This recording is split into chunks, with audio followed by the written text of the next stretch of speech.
university towns, area median income university towns, Judah. So as you know, that's this slide here that we'll put on screen.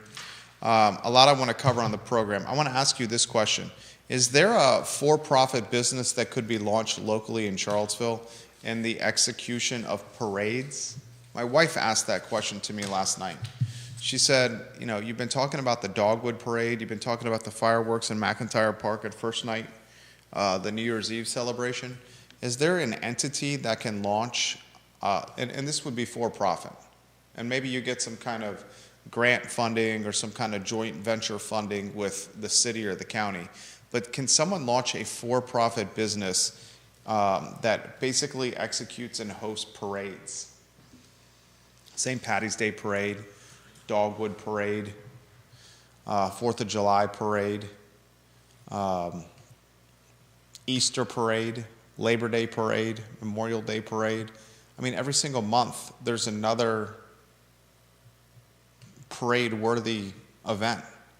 And I think the community is hungry for this, and we're percolating an idea here. Wouldn't be surprised if someone tries to launch and rip this off. And you know what? Do it. We're not going to do it. So it's not, ripping off is not the right term. I understand the reach we have here. Someone that's watching the program that's an entrepreneur, here's an idea for you. No charge. Me working pro bono for you instead of the $3.95 an hour. And we'll brainstorm the business model of parades on the I Love CVille show. I want to compare and contrast the Charlottesville area median income with other university towns that are of similar population. We're going to have that conversation on today's show. I want to talk the Daily Progress article that was printed today, where the University of Virginia Physicians Group has now responded to UVA leadership. Dude, just leave it alone. Just let it be. I mean, the people that are writing these letters, just leave it alone. We'll talk about that on today's program. What was your take on that article, Judah? That was in the Daily Progress. I can't really blame UPG. I think they've been they must feel attacked. Oh, they were 100% attacked. 100% attacked. We'll talk about the publication, the Daily Progress, and I'll tell you the true winners of this is the Daily Progress, as they're just getting fresh content for their website, created by physicians and doctors and former board members and school presidents, and just publishing it on the news. Daily Progress is the winners here, ladies and gentlemen. We'll talk about that on today's program. I want to highlight, I didn't have a chance to get to this on Wednesday, the most expensive real estate currently on the market in Albemarle County right now. We'll talk about that today on the I Love CVille show. How about Isaac McNeely, ladies and gentlemen, committing to Louisville, and Andrew Rohde committing to Wisconsin. We already have Blake Buchanan committing to Iowa State, and Day-Day Ames committing to Cal. I mean, 4 players from Virginia have entered the transfer portal, and all 4 have landed at Power Conference programs. I want to talk about that today, ladies and gentlemen, on the I Love CVille show. Which headline most intrigues you, and why, Judah Wickower? I mean, it's got to be the UPG pushing back and saying, "Hey, hold on a second." All right, you set the who, what, when, where, and why of that story. I'm going to give you a little time to set the who, what, when, where, and why of that story, because I got an item that did not make the rundown that was sent to us by Jim Hingley, who I have a lot of respect for, and I want to highlight what Mr. Hingley sent to us first. It was not on the headlines today, but I want to highlight it first because I got tremendous respect for Jim Hingley. All right, let's rock and roll. Guys, like and share the show. Like and share the show. TV, print, and radio watching the I Love CVille show right now. Television, print, and radio. If you're watching the program, like and share. We work hard for you. The only thing we ask in return is a like and a share. We'll talk a DC carnage, and we'll back it with data, guys. Deep Throat sent us some data from the Bright MLS, which backed what we said was going to happen. All right, let's rock and roll, J-Dubs. Quiet on the set. Quiet on the set. It's a quiet on the set.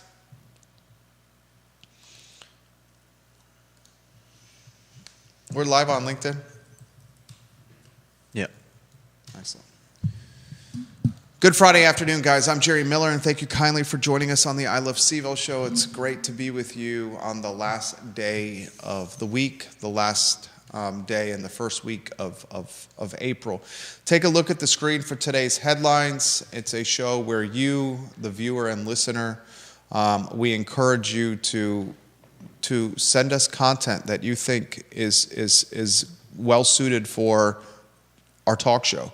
Judah and I want to be the water cooler of conversation here in Charlottesville and Central Virginia. We want to crowdsource information that is important and relay it to you.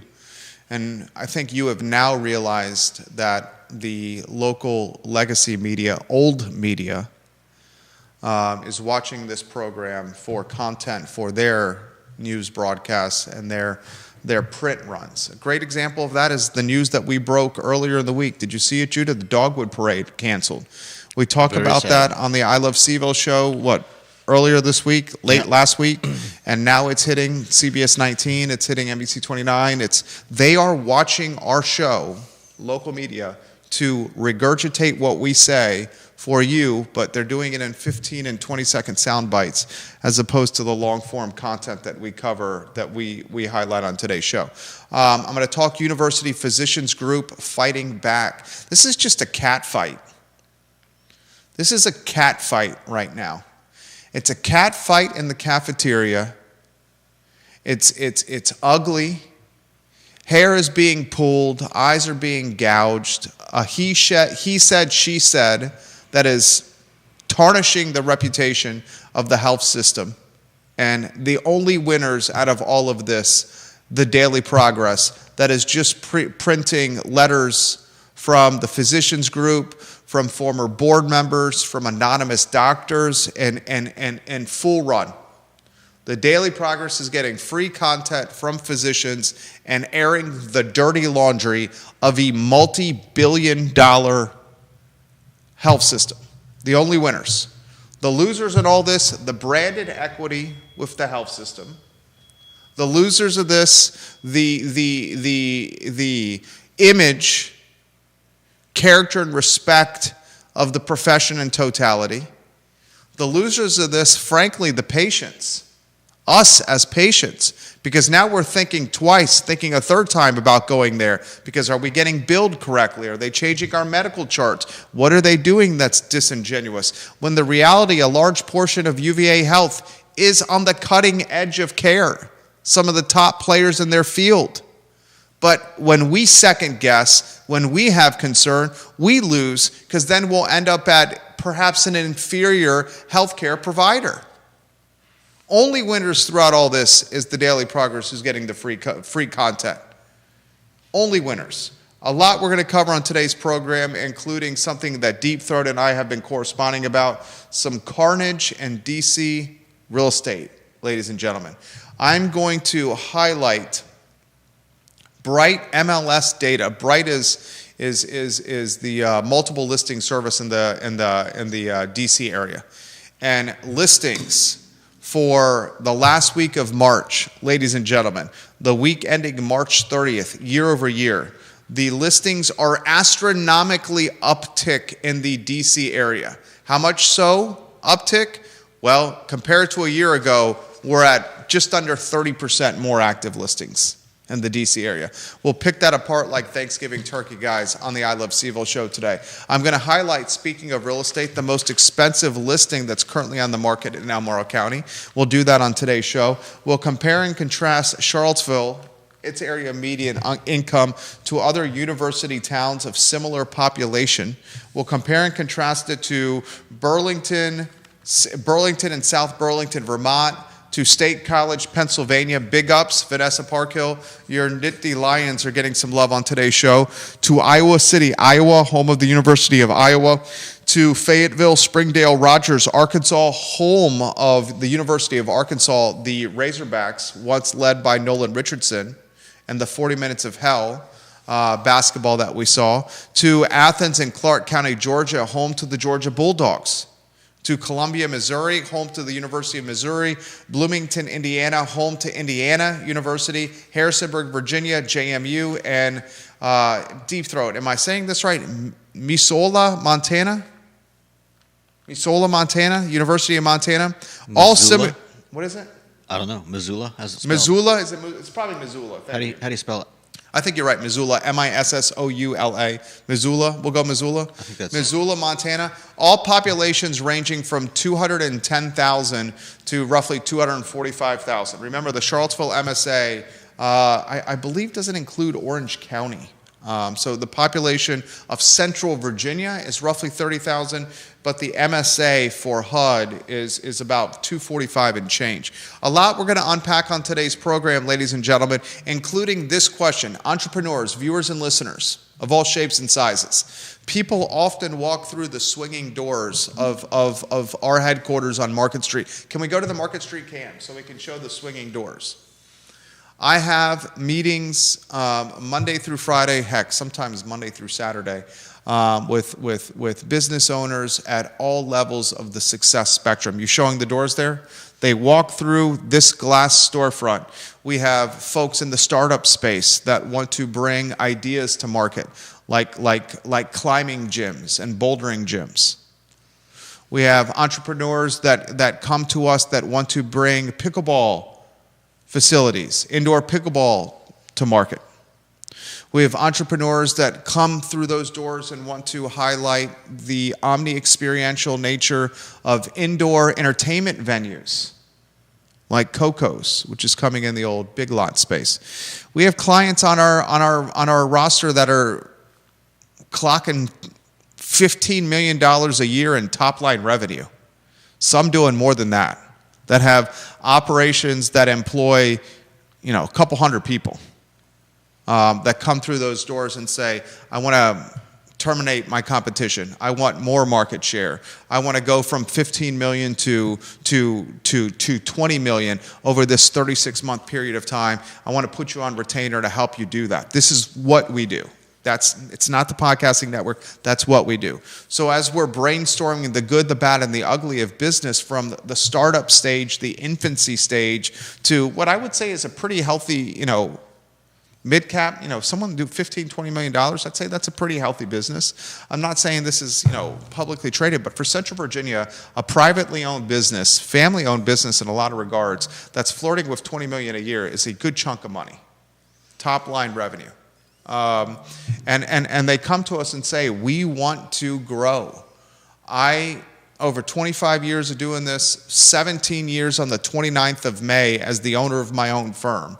God, 17 years of self-employed. We've become the confessional of business in the greater Charlottesville and Central Virginia market. I'm going to ask you this question, viewer and listener. Is there an opportunity for an entrepreneur to launch a new business?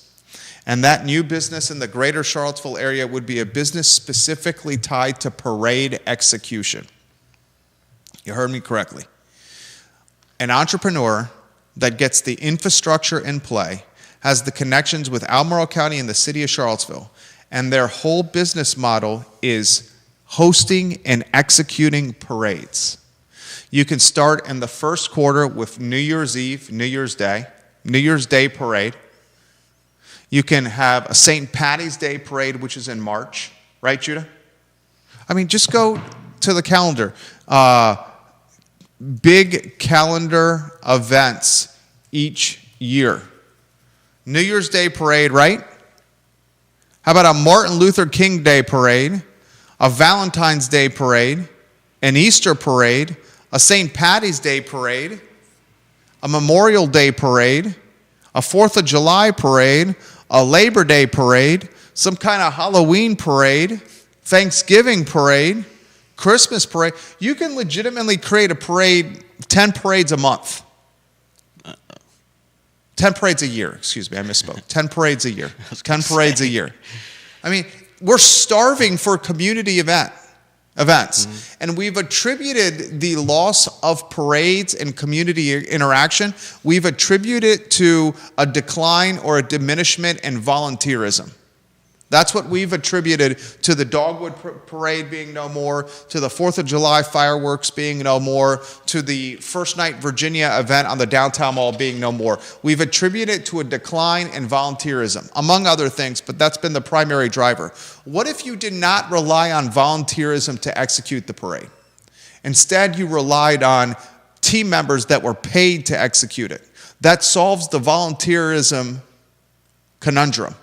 Yeah. Then you get sponsors from the community. You go to the city council and to Albemarle County's Board of Supervisors and you say, hey, we don't have a Dogwood Parade. We don't have the 4th of July fireworks. We don't have First Night Virginia. The community's begging for this. Will you give us $5 or $10K to help execute it?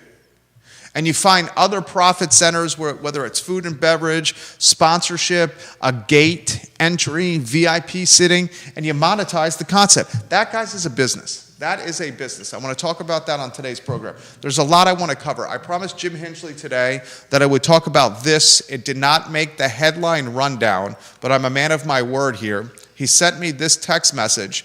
U.S. Senators Mark Warner and Tim Kaine, Democrats from Virginia, announced today in a letter sent to the White House that they recommend candidates for the U.S. Attorney vacancies in the Eastern District of Virginia and the Western District of Virginia. The senators recommended Christopher Todd Gilbert. The senators recommended Christopher Todd Gilbert, the minority leader in the Virginia House of Delegates, and Robert Tracy, Senior Assistant Attorney General and Section Chief for Major Crimes and Emerging Threats in the Office of Virginia, of the Virginia Attorney General. This article or this press release, I will now copy and paste, and I appreciate you putting this on my radar, Mr. Hinchley. Tremendous respect for you, sir, as you know. U.S. Senators Mark Warner and Tim Kaine sent a letter to the White House recommending candidates for the U.S. Attorney vacancies in the Eastern District of Virginia and the Western District of Virginia.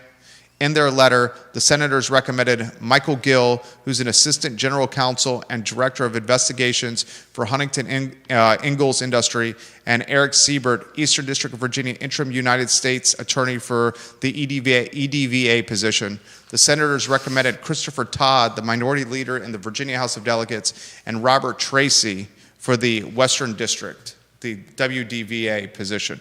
I'll share that link and put it in the comment section of my page. Comment section of my personal Facebook page if you would like to learn more. I'm putting it in there right now. Judah Wickhauer, I'd like to highlight Charlottesville Sanitary Supply. 60 consecutive years of being in business. Charlottesville Sanitary Supply, guys, on East High Street and online at charlottesvillesanitarysupply.com. John Vermillion and Andrew Vermillion are doing things the honest way, the right way. 3-generation family-strong business. Charlottesville Sanitary Supply. Support the businesses that are doing things the right way. John Vermillion, a Chamber of Commerce Small Business Person of the Year. A-plus people, the Vermillions. Judah Wickhauer on a 2-shot. First the studio cam, so they can see the studio, the digs. And then Judah Wickhauer, who is speaking of St. Patty's Day parade, clad in leprechaun garb today, looking quite sharp, I should say. The green undershirt, the green button-down, and the green V-neck vest for Judah Wickhauer. You look sharp. I think the attire is very much on point. You put a little thought into what you were wearing today. I always put a little thought into whatever I'm wearing. Well, you look great. Thank you. Look great. The cat fight continues. Yeah. It's like a tennis match. Oh, with the ball being volleyed and rallied from one side of the court to the other. Yeah. The serve was the anonymous 128 with the initial doctors. Yeah. The responsive serve, the reply to serve, the rally to the serve, the return of serve is the right nomenclature. Betsy Nugent would say, Jerry, it's return of serve. The return of serve was Bill Crutchfield and his initial response back in the... Was he the first one I to think he was respond? the first. Wow. Crutchfield's like, these guys are bogus, the anonymous 128. Then the anonymous 128 took the return of serve and slammed it back to Crutchfield's side. And it was slammed back to Crutchfield's side. That's when Jim Ryan called the anonymous 128 crybabies. Disaffected. Malcontents, that are in every organization. Bitter teenagers that didn't get the invitation to prom is basically what Jim Ryan called them. Then the Anonymous 128 get on the offense, and they basically are rancored by Jim Ryan's malcontent commentary, as they should be. What the hell are you doing, Jim Ryan, penning that letter? It makes you look terrible, Jim. Yeah. They get on the defense and reply to Ryan. Then after they get on the fence and reply to Ryan, then the Board of Visitors is like, okay, we need to get a third-party law firm to do an investigation. Third-party law firm does an investigation. That leads to Craig Kent's resignation, the highest paid employee at the University of Virginia who got a year-over-year $500,000 raise. Craig Kent's surprising resignation and an after-hours Board of Visitors meeting, clandestine meeting, keeps the momentum going. Then a board member from the health system chooses to resign because of how Craig Kent was treated. Mm-hmm. We have former board members and rectors offering authored letters on the record with their name on it. They say that this movement is backed by greed, that physicians want the old boys club where they just have to log minimal hours and get paid high dollars by UPG. And they said Craig Kent was trying to dismantle UPG, and that's why he calls the rank and file or the upper management to be angry. I think they also implied that UPG was creating like double the paperwork. It's a terrible look. And now UPG writes a letter to the Daily Progress. Set the stage of what happened today in the Daily Progress. UPG is saying... University Physicians Group. Yep. University of Virginia Physicians Group. They are supportive of the investigation into this whole thing. They make note that the investigators did not communicate with University of Virginia Physicians Group. They also are asking for an end to speculation because they want the actual information. And I think they want to see the report as much as everybody else does. They push back against the conclusion that the physicians wrote this letter from a place of greed.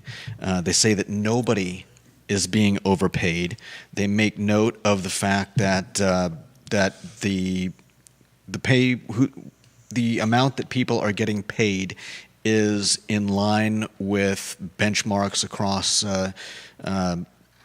the industry, standards in the industry. They are convinced that the 128 acted from a real place of concern. And they're also claiming that that UPG, University of Virginia Physicians Group, has been maligned.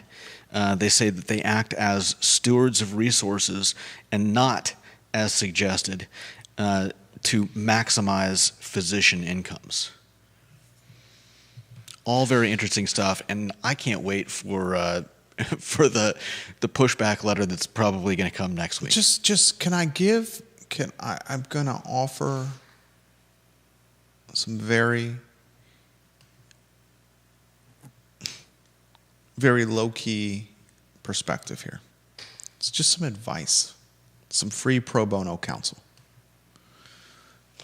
Just leave it alone. I mean, who are you talking to, Just though? leave. I'm both sides. Both sides are digging their own graves. I hope everyone on both sides hears this. I know they watch it.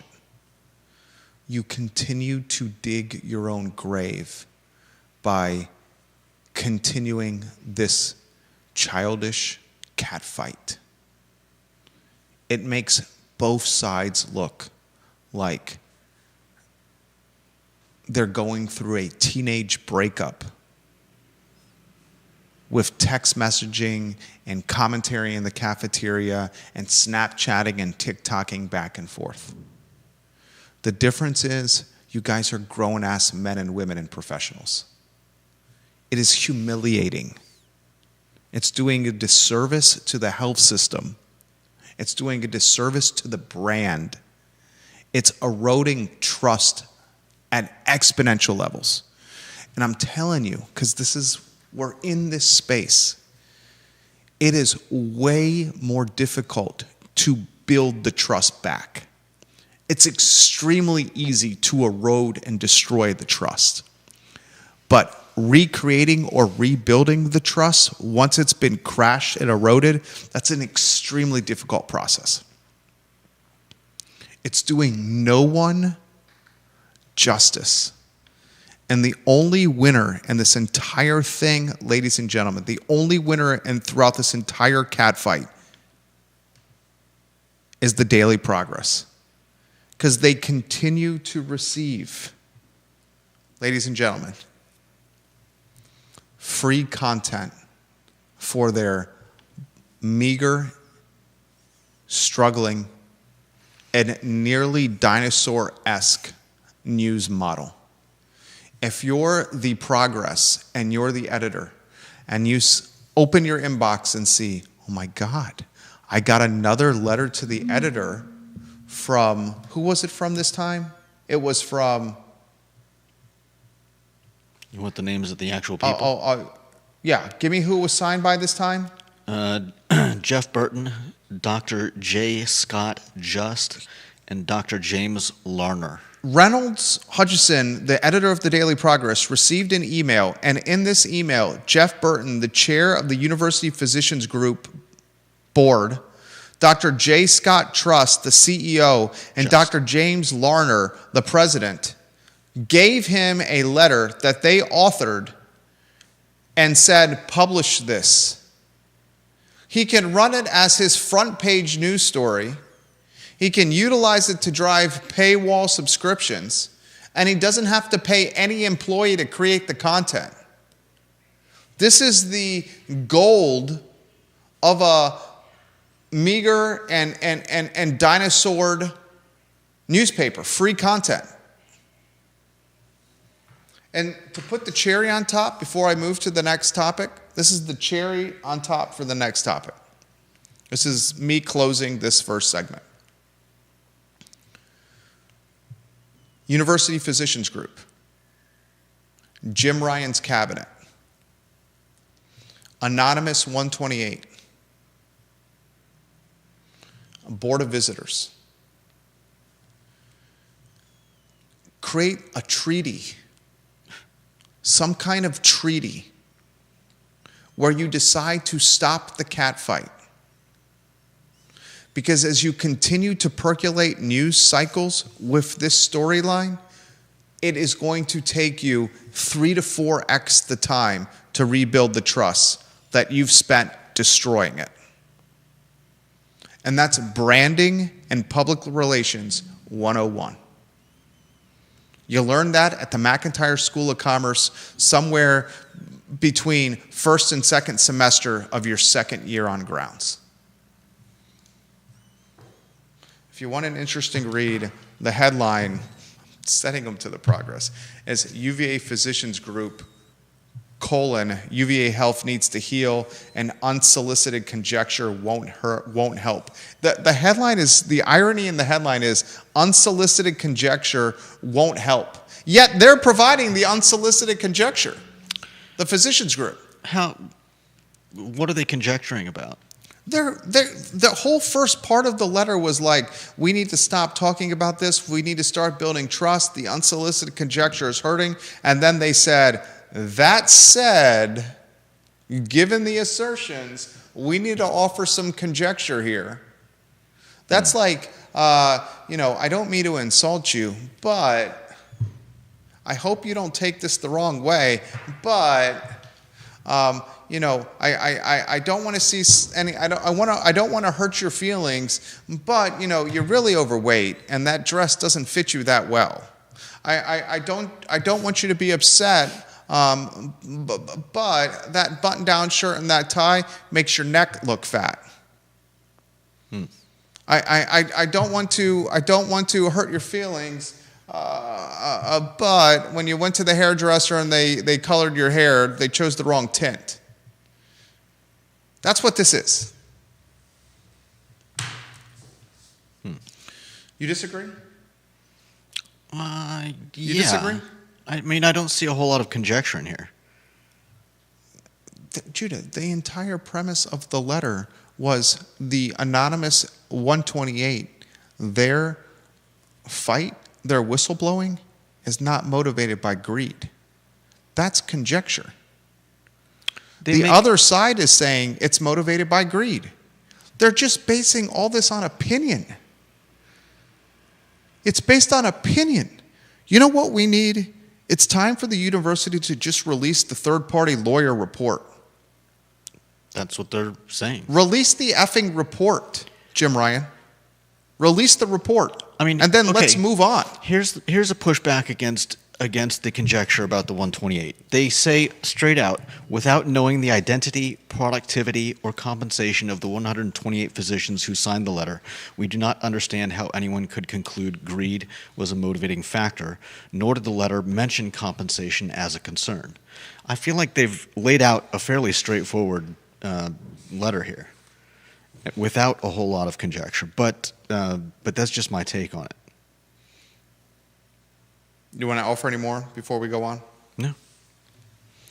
I don't want to put up the data from the comparing of the university towns. I don't want to put that graph on screen. I do want to segue into it. I think I've spoken my piece, and my piece has been consistent all along. Stop percolating the news cycle with the cat fight. Stop. And this is coming from somebody that wants the news cycle to be percolated with the cat fight because I can talk about it on this show. Giving them free advice. All right, the next topic is the comparison and contrast, comparing and contrasting the area median income. As you go on a one-shot, then I'll weave you in on a two-shot here. Comparing university towns to Charlottesville. We talked earlier this week, we got a nudge from someone I have a lot of respect for, the guy who's posting impressive gains in the weight room and deep throat. This guy is squatting and bench pressing at impressive clips in the weight room. He nudged me earlier this week via direct message and said, you know what? Area median incomes are out. This is a great talking point for the show. Just like Jim Hinchley this morning with the text message said, this is a good talking point. What's happening with these suggestions from Warner and Kane, maybe your viewers and listeners would like to hear. Deep Throat said, maybe your viewers and listeners would like to hear about AMI. We want this. We want you guys to contribute content. I don't profess to know everything about it. I want to learn. And what better way to learn than we use the power of numbers and crowdsourcing to learn? Yeah. Okay, I think in a lot of ways that's what 2025 or future news is going to look like. I think future news is going to be, what did you call it? You and I had a great conversation. Let's weave you in on a two-shot. I thought a lot about what you were saying this morning on the think tank. I was thinking about you on the think tank this morning. And I thought your commentary yesterday of what the show has become was very good. Do you remember what you said? Please don't say I don't remember. Was it yesterday? Yes, the water cooler conversation we were having, and you said we're not so much a water cooler. Oh, yeah. I thought you were talking about actually on the show. I know what you're talking about. Yeah, I said that we're more like a hub. Yeah. We're not a water cooler because it's not like all these people are meeting together. Some of our wonderful viewers are commenting on Facebook.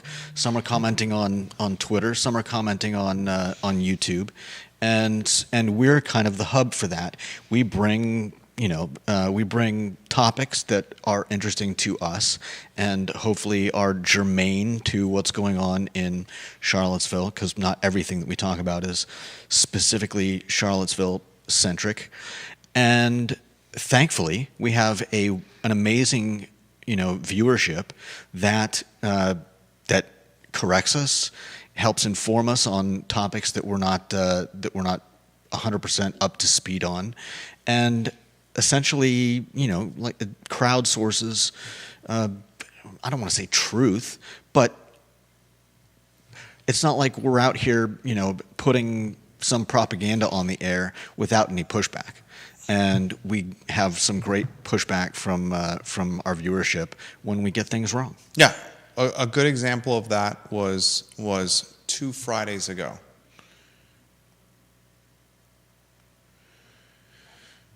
2 Fridays ago, on one of our other programs, there was some data that was presented incorrectly. Mm-hmm. And I heard from others, viewers and listeners, that that data was not right.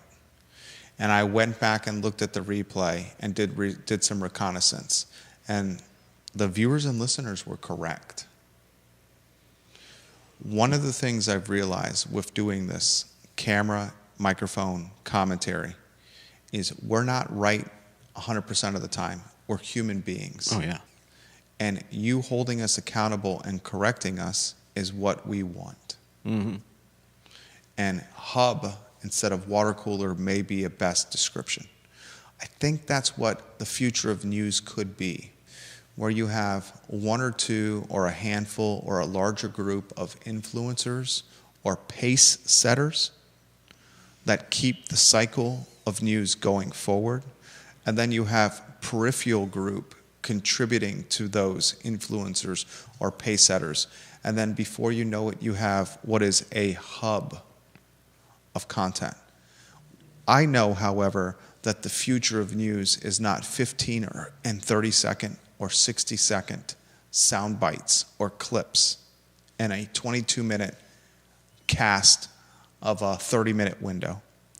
And I know the future of news is not going to be behind a $42 a month paywall, Daily Progress, or a $70 plus a month paywall, Richmond Times-Dispatch. That's not going to be the future. And I'm not even convinced that the future of news is going to be coming in through an antenna on a radio frequency. I don't think that's going to be the future. I think what it is, it's going to be what we saw in a lot of ways with this presidential election, where Trump sits down with Rogan for 3 hours in a no-holds-bar interview. Harris afraid to do it because what's Harris going to really look like in a 3-hour unscripted window? Trump, we already know what he's going to look like in a 3-hour unscripted window. Love him or hate him, he is who he is. Harris, you don't know who she is, and that's what a 3-hour unscripted window would have revealed, right? Sitting down with the Barstool Sports guys, something he did. Trump. That's going to be the future of where we're going to go. And I think in some ways we're doing that. Now, with the area median income, we want to compare and contrast Charlottesville to like-minded markets. And earlier this week, I compared and contrasted Charlottesville's area median income to Chapel Hill and Durham, the Chapel Hill and Durham MSA.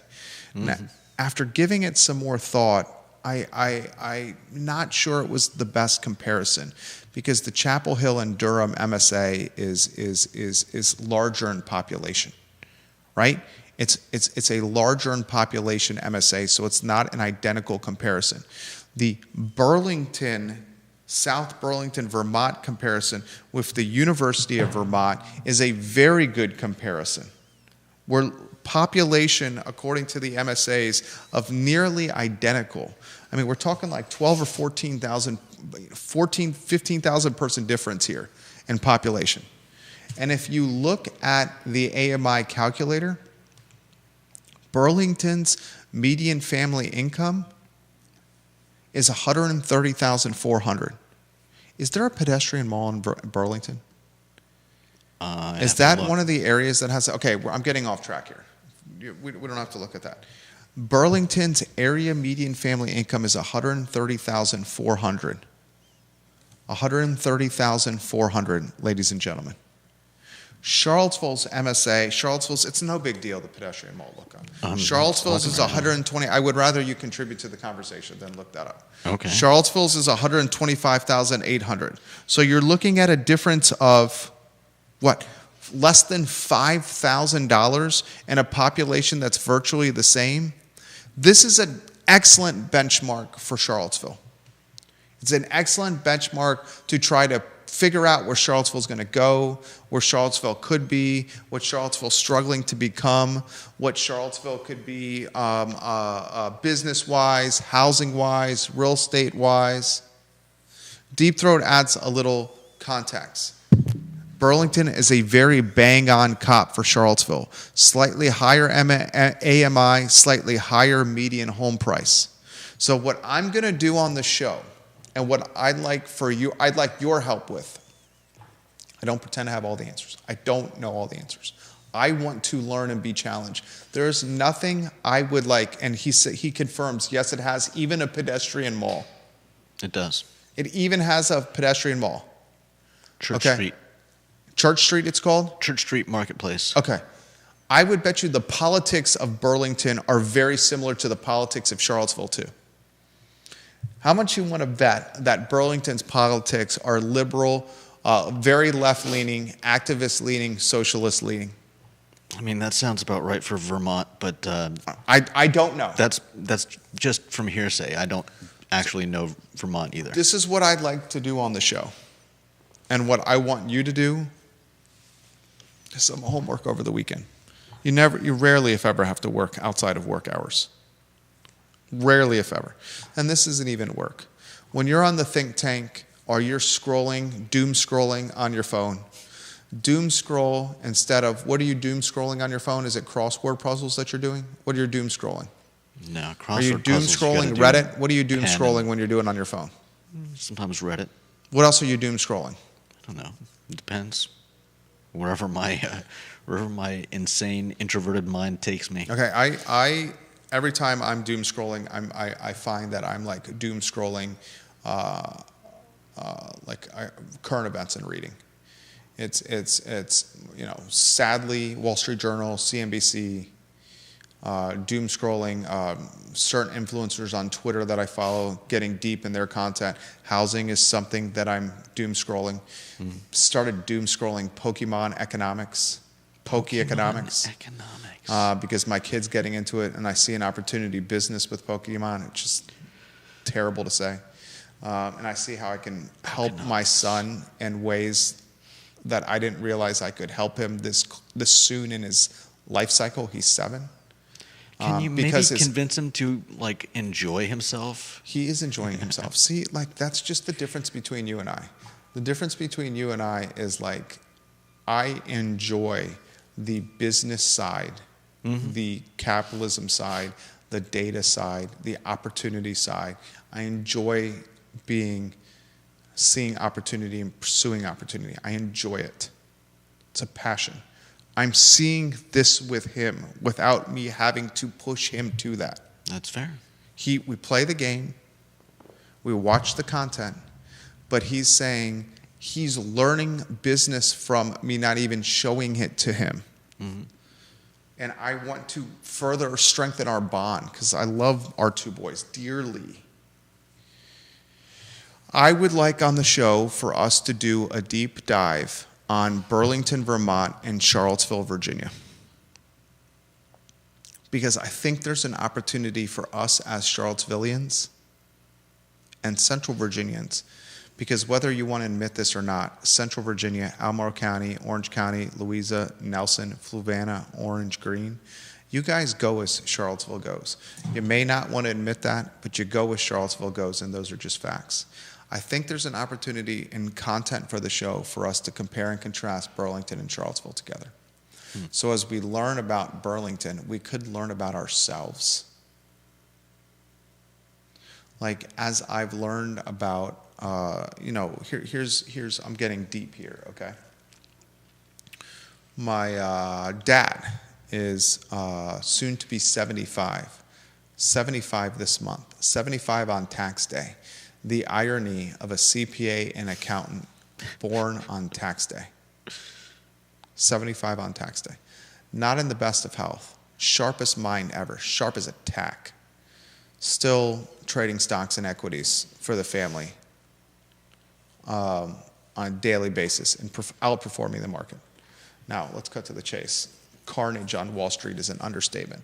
We're at the depths of peak COVID right now, worse than the depths of peak COVID right now, as Trump plays a game of chicken with the entire world.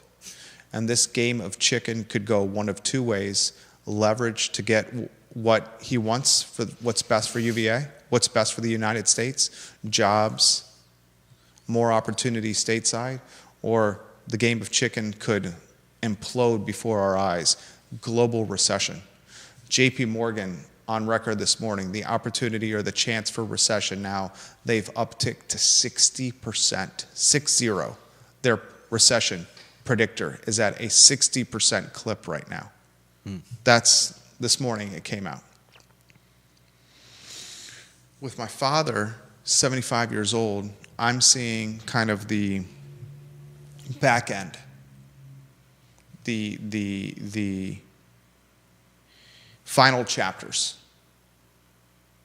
And the sad saying is once a man, twice a child. And in this scenario, it's more naps during the day. Naps every day. Nothing wrong with that. Naps every day. Struggling to walk. Struggling to keep your balance. Like falling. Yeah. Struggling to keep your balance. Same thing that you would see with like a 2-year-old or a 1-year-old, 2-year-old. Staggering kind of like a drunken sailor as you're trying to figure out your balance. Wow. Everyone's seen that with the 1 or 2-year-old. Kind of waddle like a drunken sailor. Right? Mm-hmm. And I'm seeing that with him. So I'm kind of getting in the mind or trying to spend some time understanding. And what I've learned from spending this time or understanding, asking questions, getting nostalgic, is I'm learning about myself. I'm learning about myself. And I think it's up to a son or a daughter, especially sons or daughters that are parents, to learn from their parents. And I take the good, the bad, and the ugly from my parents and bring that into rearing our children. Did you know I've had one cavity in my entire life? Wow. And I was in the 5th grade when I got this cavity.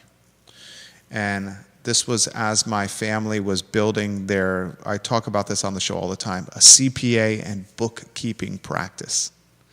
My brother and I are children of entrepreneurs. My dad was the CPA. My mom was the front of the house, the admin. She greeted the clients and did a lot of the administrative work. The story. Okay. I got a cavity. And this was at a time when they were growing their practice. So we knew that every dollar was being invested into the business. My dad wanted to teach me a lesson of getting a cavity. Okay? This is a true story. That lesson of getting the cavity was, you're going to have this cavity filled without Novocaine, without any painkiller of any kind. The conversation, I'm in 5th grade, had with the dentist, Dr. Morris, we're going to fill this cavity without Novocaine. Have you ever had a cavity filled without Novocaine or any painkiller of any kind? It is probably the most intense pain I've ever felt. And you're in 5th grade when you're 12 years old when you're having this done. Yeah, it's terrible. Now, he will say, have you ever had a cavity since then? And my response is no. I've been extremely diligent of taking care of my teeth, flossing and brushing, No, I've not. And then he said, maybe that was a lesson that was worth learning. And I would say, tell yourself what you when want. you're 12 years old and you're having a cavity filled without Novocaine, that is on the cusp of, and you fill in the blank. I won't fill in the blank. The viewer and listener can fill in the blank. That is on the cusp of whatever. Okay? So that's something that I will never take myself and apply it to raising or rearing my children. Nor would my wife ever allow that to happen. Thank goodness. But my point with this story is I'm learning now in the final chapters of Once a Man, Twice a Child, of a man who has been instrumental in shaping me as a business person and as a father. I'm learning a lot about myself. And I think Charlottesville can learn a lot of itself from Burlington. Like, to answer our question, Burlington, Deep Throat says, incredibly liberal, more than here. They have quite loose zoning, and their homes are priced in line with ours. So we should do a deep dive on Burlington and how it compares and contrasts to CVille.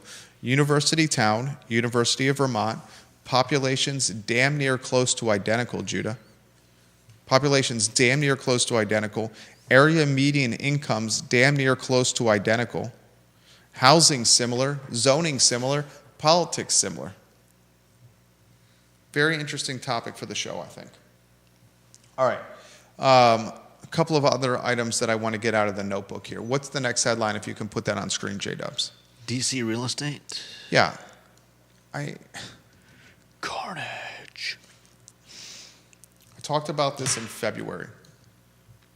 It's funny, when you talk real estate on the show, the folks that make their living in real estate want to push back on any commentary that is headwind commentary. And I understand that they want to push back because they want to preserve livelihood. I get it. But in February, it might have been late January, early February, I'm starting seeing signs with people that I'm following about the listings becoming more significant in DC, about the headwinds with Doge and Musk and government cuts, layoffs, right? Buyouts, layoffs, early retirements, how it could impact DC housing. And I tried to make a correlation because my markets, Charlottesville and Central Virginia, this is where we're growing our business to Charlottesville. My crystal ball said, even if we get a small percentage, not half, not a third, not 25%, any percentage at all coming to Charlottesville, selling their home in DC where they have significant equity, it coming down here, it was going to have an impact on the Charlottesville ecosystem. That was my entire thesis. Any percentage is going to have an impact on a throttled inventory environment. That's all I said. And it was shocking to me, mortgage folks, folks that were realtors, how they pushed back on that prediction. Now you look at the data that you can find through the Bright MLS, Judah, and weekly active listings for the week ending March 30th, 2025, weekly active listings compared to the same week in 2024. Active listings, 29% more. 29% more, ladies and gentlemen, in this MLS service area. 29%. Now, the conversation could include this commentary. Well, they're also saying you need to return to office to work. And how many people in the Charlottesville area are working for DC organizations while living in CVille that may now have to return to office to work? Or say, screw it, I'm staying here. Or will they make the commute? I know multiple friends who are making the commute. They're not going to go back to the rat race that's DC, and they're just going to commute up there and commute back down, maybe even consider getting an apartment. That would be a brutal effing commute. A brutal effing commute. Especially if you're actually doing it every day. Good Lord. Well, that's why some of them are saying that maybe we just get like a one-bedroom apartment or studio apartment, but that won't be cheap either. My point is this before I get to the next topic. Week over week, March 30th, 2025, versus the same time period in 2024, we have 29% more listings compared to a year ago. This will impact Charlottesville area real estate. And if you don't follow that trend, you're not reading the tea leaves correctly. Next headline, Judah Wickower, as you're rotating lower thirds, my friend. What do you got? Next up, most expensive real estate in Albemarle County. I haven't gotten to this yet. I do want to get to this now. I would encourage everyone to use the Realtor app. That's the one I use. You can use the search function, Albemarle County. Just type in Albemarle County, VA, into your search function. What do you think the most expensive piece of real estate is in Albemarle County right now, Judah? What price point? I don't really have much to go on with this. Were you asking me about this the other day? If I think that the highest price is above 30, 40, $50 million? What do you think the number is? I honestly don't know. 50 million. It's a great guess. 52,600,000. Wow. And it's the Mount Ida Reserve property. Mount Ida Reserve. 2,800 acres, ladies and gentlemen. Wow. Multiple structures on this. $52,600, ladies and gentlemen. This has been on the market for an eternity. You mean An eternity. 52 million? 52 million plus. Initially came on the market, guys, in 2023. Been percolating on the market for a time before that. $52 million plus for the Mount Ida Reserve property and the 2,784 acres that accompany it. That is, to say that, that's not an estate. That's a region. That is an area. Here's some of the copy. As Daniel Hyder of Sotheby's International has the listing. This is an out-of-market broker. He says, Mount Ida Reserve is a once-in-a-lifetime opportunity located just outside the vibrant city of Charlottesville, only minutes from Trump Winery, Albemarle Estate, and the University of Virginia. Then he highlights all the other vineyards that are in the area. He highlights the privately owned 45-acre lake with pristine beaches, 15 minutes of paved roads, 25 miles of board fencing, 25 miles of board fencing, 25 springs, 5 diesel backup generators, 150 by right parcels, 150. There was a time, and I remember my parents were looking at this post-housing crash. My dad always had an eye for a deal, And during the housing crash, he came up here and said, look, this is a great time for us to buy real estate in the Charlottesville area. He went to UVA. And we were driving through Turkey Run. And Turkey Run was the development project of the guy that owns this land, made his money in. The guy who owns this land made his money in cell phone towers. And he created this neighborhood, Turkey Run. They were like McMansions with like 25-acre parcels. And Turkey Run, as its early stage development was kind of coming to fruition, you could basically buy a little estate, 25 acres with a brick Georgian on it for, $1 million, in some cases under $1 million, some of the least desirable lots, some cases over $1 million. Now, the challenge that you had with Turkey Run is you weren't close to a lot of stuff. Cell phone coverage was limited. You didn't really have internet. Your drive to the closest grocery store was not close. The school district was not the best. Wow.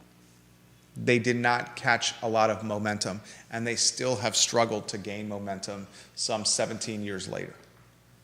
He's smart not to have bought that. All right, next headline. What do you got, Judah Wickau?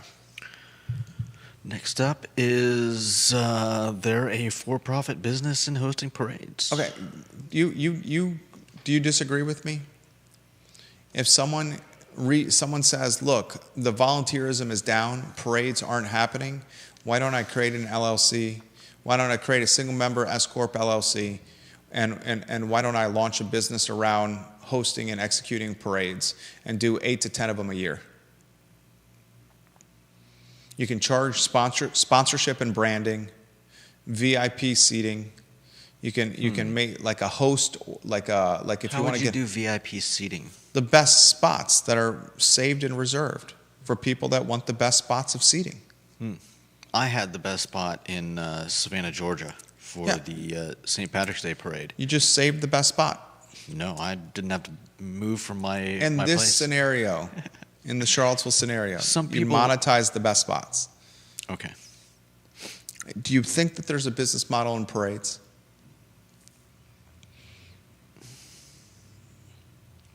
I mean, I don't know that there's a business model that's going to make anyone rich. But I mean, parades have been a Is part a of coffee shop going to make somebody rich? Is a sandwich shop going to make somebody rich? Is a kids' clothing retail store going to make somebody rich? Is a bike shop going to make somebody rich? Is a glasses store? I mean, there's plenty of people that have launching businesses around here that you can say are, you can make a living. You're not going to get rich on. Cool. Right? Sure. see someone, you do this, you do JVs with Albemarle in the city, you get some grant money, you start off with the big few, first night, St. Patty's Day, 4th of July, something in the fall, and you say, we want to host parades and bring community spirit back to Charlottesville and Albemarle, and see if you can make a go at it. Eventually you can scale up to 10 a year. Maybe there's an opportunity to make 10 to 15,000 per parade once you're all said and done. You go after 5 platinum sponsors that have branding placement on every parade. Those branding sponsors, maybe you're paying 25 or 30K for the entire calendar year. That 25 or 30K times 5, 6 platinum sponsors covers most of your base costs. You then get some grant funding from Albemarle and the city of Charlottesville over a calendar year. Maybe that's 25K from Albemarle, 25K from Charlottesville. Yeah, obviously you're going to have very high overhead tied to insurance. You're going to have to rent some spacing probably. I don't know what Charlottesville and Albemarle would do. Paul Byers tried to figure this out with the Tom Tom Festival in the downtown mall. Is there a business model and for-profit parade execution? I think there's an opportunity there because it's the experiential model. It's not selling something that can be cannibalized by the internet. You're selling an experience. And from what I gather, my pulse of the street says we want community engagement, but it's not happening right now. And do you solve the decline in volunteerism by saying it's not going to be a model that's tied to volunteerism? It's going to be tied to a model of pay to work here. You work here, you get paid. And if you want to participate in the parade, you do the freemium model, free to attend. But if you want the add-ons, it's a premium, it's pay, freemium. I think there's a business model there. It's not going to be us that executes it, but we will certainly help you flush it out. And there's some business owner that's watching this program or some aspiring entrepreneur that's watching this program that has their head and their mind racing right now with upside and opportunity. We'll happily help you flush that out, folks. All right, last topics on the show. Is it basketball? Is it McNeely? Oh, we got to highlight Bert Ellis is coming on the program. We have Bert Ellis on the show on Wednesday. Yeah. Bert Ellis, ladies and gentlemen, on the show on Wednesday. It's going to be fun. The fired Board of Visitors member, Bert Ellis, will be on the show on Wednesday. Make sure that lower third's on screen. He is, now that he's off the board, he can, I mean, I don't know that he held back before, but. A tell-all interview, Bert Ellis, about the behind the scenes of the most powerful and influential board at the University of Virginia and why he got fired by Governor Glenn Youngkin. Bert Ellis on the I Love CVille show on Wednesday. Put it on your calendar now. And I'll close with the basketball news. Isaac McNeely has committed to Louisville, and Andrew Rohde has committed to Wisconsin. 4 Wahoos so far have signed with other teams. Blake Buchanan, Iowa State, Day-Day Ames, Cal Berkeley, and now Isaac McNeely, Louisville, a tough pill to swallow, seeing Louisville and Isaac McNeely next year when he's wearing Cardinal red and not UVA orange and blue.